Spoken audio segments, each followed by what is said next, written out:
Hi, I'm Dr. Ricky and welcome to this one-click clinic on chickenpox. This is something that affects most of us at some point in our life, so I'm going to answer some of the questions that you've been asking online. You might not notice anything for a while because it takes 7 to 21 days before the symptoms to start to develop after you've actually come in contact with it in the first place. When the symptoms develop, it's viral type symptoms, so you might get some fever, tummy pain, headache, snottiness, just generally feeling unwell. After these initial viral type symptoms, a rash will develop. The rash that you get with chickenpox normally starts as a few little red spots. They tend to come in little crops, so they can start behind the ear or on the face or on the trunk. It can be anywhere.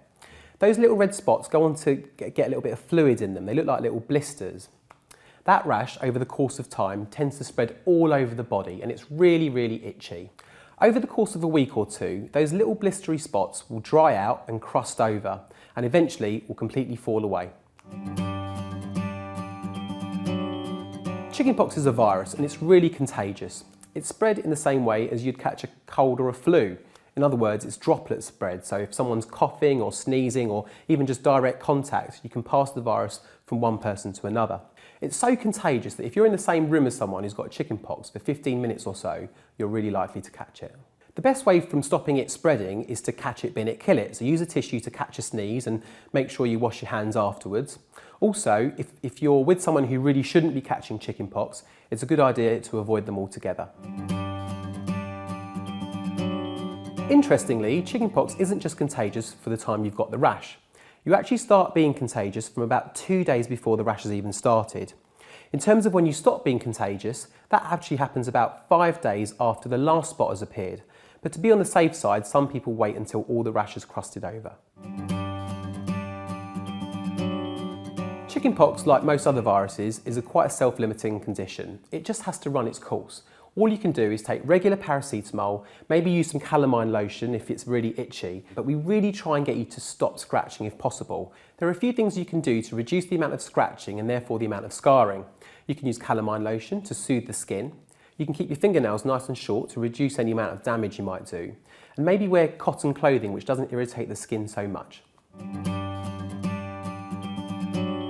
So is there a vaccination for chickenpox? Yes, there is one, but it's not routinely available on the immunisation schedule in Britain. The good news here though is that if you do get chickenpox, your body will develop an immunity against it and you hopefully won't get it again. So can you get chickenpox more than once? Well, once you've had chickenpox once, your body develops an immunity against it. If you've developed good immunity to chickenpox, you should retain that immunity and you shouldn't get it again. However, if you've got a low immune system for some reason, sometimes that chickenpox can come out again. Shingles is a reactivation of chickenpox in a small area of the body. When you've had chickenpox, you develop an immunity against it, but actually a small amount of the virus remains sleeping in your spine somewhere. If you're run down or your immune system's low for some reason, the virus can come out again and just affect one small portion of the body. You tend to get a rash in that area and it's in the same kind of rash as you get in chickenpox. It would be red, pimply and a little bit blistery, but it only be in a small part of your body.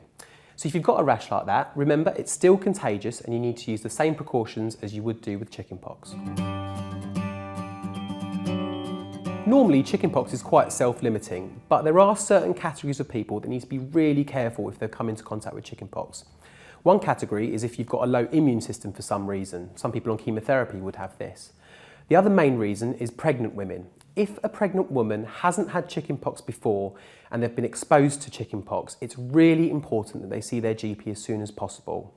Chickenpox can be problematic for pregnant women and for unborn children, so it's really, really important to seek medical advice. Thanks for watching this one-click clinic on chickenpox. I hope you found it useful.